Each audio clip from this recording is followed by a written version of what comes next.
ጤና ይስጥልኝ። በአጥንታችሁ ወይንም በመገጣጠሚያዎቻችሁ አካባቢ የማይተው ህመም ያጋጥማችኋል? አብዛኞቻችን የአጥንት ወይንም የመገጣጠሚያ ህመም ሲሰማን እንደ ተራ የድካም ውጤት፣ የቁርጥማት ህመም ወይንም ደግሞ በእንቅስቃሴ ጉዳት የመጣ አርግተን በመቁጠር ችላ እንለዋለን። ነገር ግን አንዳንድ ጊዜ እነዚህ ህመሞች ሰውነታችን ስላስከፊው የአጥንት ካንሰር የሚሰጠን ቅድመ ማስጠንቀቂያ ምልክቶች ሊሆኑ ይችላሉ። የአጥንት ካንሰር ቀድሞ ከተደረሰበትና በጊዜ ከተገኘ ሙሉ በሙሉ የመዳን ዕድሉ ከፍተኛ የሆነ የጤና ችግር ወይንም በሽታ ነው። በዛሬው ቪዲዮአችን በቅድመ ደረጃ ሊታዩ የሚችሉ ዋና ዋና የማስጠንቀቂያ ምልክቶችን፣ የትኞቹ የህመም አይነቶች ትኩረት እንደሚሹና መቼ ወደ ህክምና ቦታ መሄድ እንዳለብን በዝርዝር እንመለከታለን። ቪዲዮ ጠቃሚና አስተማሪ ስለሆነ እስከ መጨረሻው በመከታተል የራሳችሁንና የቤተሰባችሁን ጤንነት ዛሬውኑ ታደጉ። ቆይታችሁ ከኔ ጋር ይሁን። መልካም ቆይታ። የአጥንት ካንሰር የሚከሰተው በአጥንታችን ውስጥ የሚገኙ ህዋሳት ተፈጥሯዊ የእድገት ህጋቸውን ጥሰው በቁጥጥር ውጪ ባልተለመደ ሁኔታ ማደግና መባዛት ሲጀምሩ ነው። እነዚህ ያልተለመዱ ህዋሳት በአጥንት ላይ አላስፈላጊ እብጠት ወይንም እጢን የሚፈጥሩ ሲሆን ጤናማውን የአጥንት ህዋስ እየጎዱና እያደከሙ ይሄዳሉ። በህክምናው ዓለም የአጥንት ካንሰር በሁለት ዋና ዋና ክፍሎች ይከፈላል። የመጀመሪያው ፕራይመሪ ቦን ካንሰር የምንለው ወይንም የመጀመሪያ የአጥንት ካንሰር ደረጃ የሚባለው ነው። ካንሰሩ ቀጥታ በአጥንቱ ህዋሳት ውስጥ የሚጀምር ሲሆን በአንጻራዊነት ያልተለመደና አልፎ አልፎ የሚከሰት የካንሰር አይነት ነው። እንደ ኦስቲዮስ ሳርኮማ እና ዊንግ ሳርኮማ ያሉት አይነቶች በተለይም በታዳጊዎችና በወጣቶች ላይ ይበልጥ ይታያሉ። ሁለተኛው ደግሞ ተዛማጅ ወይንም ሁለተኛ ደረጃ ላይ የሚገኝ የአጥንት ካንሰር ነው። እሱም ሰከንደሪ ቦን ካንሰር ይባላል። ይህ ደግሞ ከካንሰር ከሌሎች የሰውነት ክፍሎች ለምሳሌ ከጡት፣ ከሳምባ ወይንም ከፕሮቴስት ተነስቶ በደም ወይም ደግሞ በሊምፍ አማካኝነት ወደ አጥንት ሲሰራጭ የሚከሰት ሲሆን ይህ አይነቱ በአዋቂዎች ዘንድ በብዛት የሚታየው የአጥንት ካንሰር አይነት በሽታ ነው ማለት ነው። የአጥንት ካንሰር እንደ አጠቃላይ በማንኛውም የሰውነታችን አጥንት ላይ ሊከሰት ቢችልም በብዛት ግን በእግርና በእጅ ረጅም አጥንቶች እንዲሁም ደግሞ በወገብና በመገጣጠሚያ አካባቢዎች ላይ ይከሰታል። ስለሆነም ስለ አጥንት ካንሰር ይህን ያህል ካልን ታዲያ የዚህ አስከፊ በሽታ ቅድመ ማስጠንቀቂያ ምልክቶች ምንድን ናቸው? በመቀጠል 5 ዋና ዋና ምልክቶችን እንመልከት። አንደኛ፣ እያደገ የሚሄድና በሌሊት የሚብስ የአጥንት ህመም።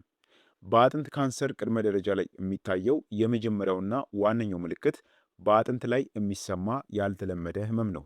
በካንሰር ምክንያት የሚመጣ የአጥንት ህመም በመጀመሪያ አካባቢ በየጊዜው እየመጣ የሚጠፋ ይመስላል።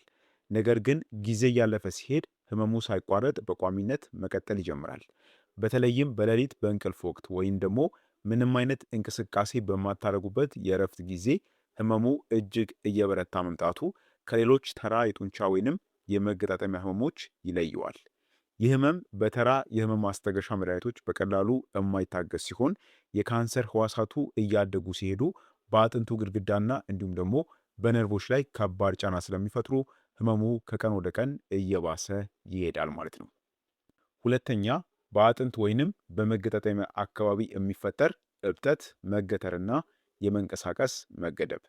የአጥንት ህመሙ ከተከሰተ ከጥቂት ሳምንታት ወይንም ወራት በኋላ በህመም ስሜቱ አቅራቢያ የሚታይ ያልተለመደ እብጠት ወይንም እጢ መሰል ነገር መፈጠር ይጀምራል። ይህ እብጠት በብዛት በእጅ፣ በእግር፣ በጉልበት ወይንም በወገብ አጥንት አካባቢ የሚታይ ሲሆን የካንሰር ህዋሳቱ አጥንቱን አልፈው በአካባቢው ወደሚገኙት ለስላሳ ቲሾዎች እየተስፋፉ መምጣታቸውን ያሳያል። ቦታው በእጅ ስትነኩት አጥብቆ የጠና ወይንም የጠነከረ ስሜት የሚሰጥ ሲሆን አልፎ አልፎም በእብጠቱ አካባቢ ያለው ቆዳ የመሞቅና የመቅላት ባህሪ ሊኖረው ይችላል። እብጠቱ እያደገ ሲመጣም በመገጣጠሚያዎች ላይ ከፍተኛ ጫና ስለሚፈጥር እጅን ማጠፍና መዘርጋት ወይንም በእግር የመራመድና የመቆም ብቃትን በከፍተኛ ሁኔታ ይገድበዋል ማለት ነው። በተጨማሪም እብጠቱ በአቅራቢያ የሚገኙ የነርቭ ሴሎችን በሚጫንበት ጊዜ በእጅ ወይንም በእግር ላይ የመደንዘዝ፣ የመቆርቆር ወይም ደግሞ የኃይል ማጣት ስሜትን ሊያስከትል ይችላል ማለት ነው። ሶስተኛ፣ ያለምንም ከባድ አደጋ በቀላሉ የሚከሰት የአጥንት ስብራት። የአጥንት ካንሰር ህዋሳት በውስጠኛው የአጥንት መዋቅር ውስጥ እየተባዙ ሲሄዱ አጥንታችን ጥንካሬውን የሚያስጠብቁትን ማዕድናትና ጤናማ ህዋሳት በከፍተኛ ሁኔታ ያደክማቸዋል። ይህ ሁኔታ በህክምናው ዓለም ፓቶሎጂካል ፍራክቸር በመባል የሚታወቅ ሲሆን አጥንት እጅግ ከመዳከሙ የተነሳ ያለምንም ከባድ አደጋ ውድቀት ወይንም ተጽዕኖ በቀላሉ እንዲሰበር ያደርገዋል ማለት ነው። ለምሳሌ ያክል አንድ ሰው ተራ ደረጃ ሲወጣ ትንሽ የመሰናክል አደጋ ሲያጋጥመው ወይም ደግሞ ተራ የቤት ውስጥ እንቅስቃሴዎችን በሚያደርግበት ወቅት ሳይቀር አጥንቱ ሊሰበር ወይንም ሊሰነጠቅ ይችላል። ከዚህ ቀደም ምንም አይነት የጤና ችግር ሳይኖር በቀላሉ የሚከሰት የአጥንት ስብራት ወይንም ስንጥቅ ካጋጠመ የአጥንት የውስጥ ጥንካሬ የሚያዳክም ከባድ የጤና ችግር መኖሩን ስለሚያሳይ በአፋጣኝ መታየት ያስፈልጋል ማለት ነው። አራተኛ ምልክት ምንም ምክንያት የሌለው ድንገተኛ የሰውነት ክብደት መቀነስ፣ ከፍተኛ ድካምና የምግብ ፍላጎት ማጣት። በሰውነታችን ውስጥ የሚበቅሉ የካንሰር ህዋሳት ፈጣን በሆነ ሁኔታ ለማደግና ለመባዛት ከፍተኛ መጠን ያለው የሰውነት ኃይል፣ ፕሮቲንና ግሉኮስን ይወስዳሉ። ይህም ህመምተኛው ምንም አይነት የአመጋገብ ስርዓት ለውጥን ሳያደርግ፣ አካላዊ እንቅስቃሴ ሳይሰራ ወይም ደግሞ ክብደት ለመቀነስ ሳይሞክር በድንገትና በአጭር ጊዜ ውስጥ ከፍተኛ የሆነ የሰውነት ክብደት እንዲቀንስ ያደርገዋል። ከዚህ በተጨማሪም የካንሰር ህዋሳቱ ወደ ደም ዝውውር ስርዓታችን ውስጥ የሚለቋቸው ሳይቶኪንስ የተባሉ የህመምና የእብጠት ኬሚካሎች የአንጎላችንን የምግብ ፍላጎት ተቆጣጣሪ ክፍሎችን ስለሚያዛቡ ከባድ የምግብ ፍላጎት ማጣትና የምግብ ጥላቻ ይፈጠራል። በሌላ በኩል ደግሞ ሰውነታችን ከካንሰር ህዋሳቱ ጋር ለመቃወም በሚያደርገው የማያቋርጥ ትግል ምክንያት ከበቂ እረፍትና ከጥሩ እንቅልፍ በኋላ እንኳን የማይተው የሰውነት የዕለት ተዕለት እንቅስቃሴ የሚገድብና መላ ሰውነትን የሚያዝል የጽኑ ድካም ስሜትን ይከሰታል ማለት ነው። ምንም አይነት ግልጽ ምክንያት ሳይኖር ክብደት መቀነስና ከባድ ድካም ከአጥንት ህመም ጋር ተያይዞ ከተከሰተ በካንሰር ምክንያት የሚመጣ የሰውነት መዳከም ስሜት መሆኑን ስለሚያሳይ ትልቅ ትኩረት ይሻል ማለት ነው። አምስተኛና የመጨረሻው ከፍተኛ የሌሊት ላብ፣ የሙቀት መጠን መጨመርና ትኩሳት።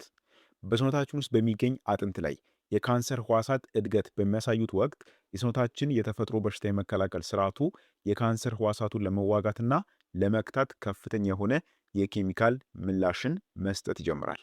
ይህም የተፈጥሮ ተከላካይ ስርዓት የሚያመነጫቸው ኬሚካሎች የአንጎላችንን የሰውነት ሙቀት ተቆጣጣሪ ክፍል ሃይፖታለመስ ማለት ነው ስለሚረብሹት ያለምንም ግልጽ የኢንፌክሽን ምክንያት የሰውነት ሙቀት በየጊዜው ከፍ እንዲልና አነስተኛ መጠን ያለው ትኩሳት እንዲከሰት ያደርጋሉ።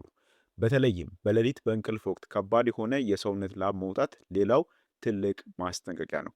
ይህም የሌሊት ላብ ተራ የሙቀት መጠን መጨመር የሚያመጣው ሳይሆን የለበሱትን አልባሳትና የሸፈኑትን አንሶላ ወይንም ብርድ ልብስ እስከሚያረስ ድረስ በከፍተኛ ሁኔታ የሚፈስ ነው። ይህም ሁኔታ በሰውነት ውስጥ ከባድ የእብጠት ሂደትና ካንሰር መኖሩን ከሚያሳዩ ዋና ዋና አጠቃላይ የሰውነት ምልክቶች አንዱ ስለሆነ ከአጥንት ህመም ጋር ተያይዞ ደግሞ ከተከሰተ በፍጹም ችላ ሊባል የማይገባው ጉዳይ ነው ማለት ነው። ስለዚህ እንግዲህ በአጠቃላይ እነዚህ የተመለከትናቸው 5 ዋነኛ ምልክቶች የአጥንት ካንሰር ማስጠንቀቂያ ቅድመ ምልክቶች ናቸው ማለት ነው። ታዲያ ወደ ህክምና ቦታ መቼ መሄድ አለብን፣ እንዲሁም ደግሞ ሐኪምን ማማከር መቼ ይኖርብናል የሚለውን ደግሞ ልንገራችሁ። ማወቅ የሚያስፈልጋችሁ ምንድን ነው? እነዚህ ምልክቶች በሙሉ በታዩበት ቅጽበት ወዲያውኑ የአጥንት ካንሰር አለባችሁ ማለት አይደለም። ምክንያቱም እንደ ተራ የአትራይተስ ማለትም የመገጣጠሚያ እብጠት፣ ተራ የአጥንት ኢንፌክሽን፣ የነርቭ መጫን ወይንም የቫይታሚን እና የማዕድናት እጥረት የመሰሉ ሌሎች በርካታ የጤና ችግሮችም ተመሳሳይ እነዚህ ምልክቶች ሊያሳዩ ይችላሉ። ይሁን እንጂ የሚከተሉት ሁኔታዎች ደግሞ ካጋጠሟችሁ በፍጥነት ወደ ህክምና መሄድ ይኖርባችኋል። አንደኛ፣ የአጥንት ወይንም የመገጣጠሚያ ህመሙ ከ2 እስከ 3 ሳምንታት በላይ ቆይቶ ካልተወና ከቀን ወደ ቀን እየባሰ የሚመጣ ከሆነ። ሁለተኛ፣ ህመሙ በተለይም በሌሊት በእንቅልፍ ወቅት የሚቀሰቀስባችሁና ተራ የህመም ማስታገሻዎችን ማለትም በማስታገሻ እንኳን የማይድን ከሆነ። ሶስተኛ፣ በአጥንታችሁ ወይም በመገጣጠሚያችሁ አካባቢ የሚታይ እብጠት ወይንም ጠንካራ እጢ ካስተዋላችሁ። አራተኛ፣ ያለምንም አደጋ ወይንም ከባድ ውድቀት አጥንታችሁ በቀላሉ ከተሰበረ ወይንም ከተሰነጠቀ። አምስተኛ ደግሞ ከህመሙ ጋር ተያይዞ ምክንያት የሌለው የክብደት መቀነስ፣ ከፍተኛ ድካም፣ የሌሊት ላብ፣ የመደንዘዝ ስሜት ወይንም የሆድ ድርቀትና የሽንት ተደጋጋሚ መምጣት ምልክቶችን ካስተዋላችሁ በፍጹም ችላና ጊዜ ሳትሰጡ በቶሎ ሐኪም ማማከር አለባችሁ። እንዲሁም ደግሞ ምርመራ ማድረግ ይጠበቅባችኋል ማለት ነው። ማወቅ የሚያስፈልገው ምንድን ነው? የአጥንት ካንሰርን በኤክስሬ፣ በኤምአርአይ ወይንም በባዮፕሲ ምርመራዎች አማካኝነት በቅድመ ደረጃ ላይ ማወቅና መለየት ከተቻለ ሕክምናውን ሙሉ በሙሉ ስኬታማ የማድረግና ሙሉ በሙሉም የመዳን እድሉን እጅግ ከፍተኛ ያደርገዋል ማለት ነው። ስለዚህ የጠቀስኩላችሁ እነዚህ 3 ወሳኝ ምርመራዎች የአጥንት ካንሰርን ቀድሞ ለመለየት የሚያስፈልጉ ምርመራዎች ናቸው ማለት ነው። ስለ ሕክምናውና እንዲሁም ደግሞ ስለ አጠቃላይ የአጥንት ካንሰር ምርመራ ሰፊ ማብራሪያን ስለሚፈልግ እሱን በሌሎች ቪዲዮዎች ላይ የምንመለከተው ይሆናል ማለት ነው። በአጠቃላይ ለሰውነታችን የጤና ለውጦችና ያልተለመዱ ምልክቶች ፈጣን ትኩረት መስጠት ሕይወታችንን ሊታደግ የሚችል ትልቅ እርምጃ ነው።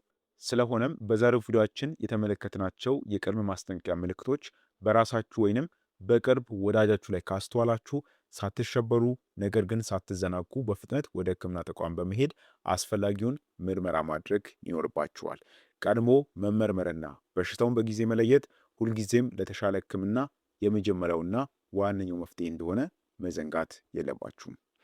ቪዲዮ ጠቃሚ ሆኖ ካገኛችሁት እንዲሁም ደግሞ አስተማሪ ነው ካላችሁ ለሌሎችም ስለሚያስፈልግና ስለዚህ አስከፊ በሽታ ግንዛቤ ሊያገኙ ስለሚገባ በቅንነት ሼር አድርጉላቸው። ለዛሬ ግን እኔ በዚያ በቃው። በቀጣይ ደግሞ በሌላ ጠቃሚና አስተማሪ በሆነ የጤና ቪዲዮ ላይ የምንገናኝ ይሆናል። እስከዛው ጤናችሁ ይጠበቅ። ቸር ሰንብቱ።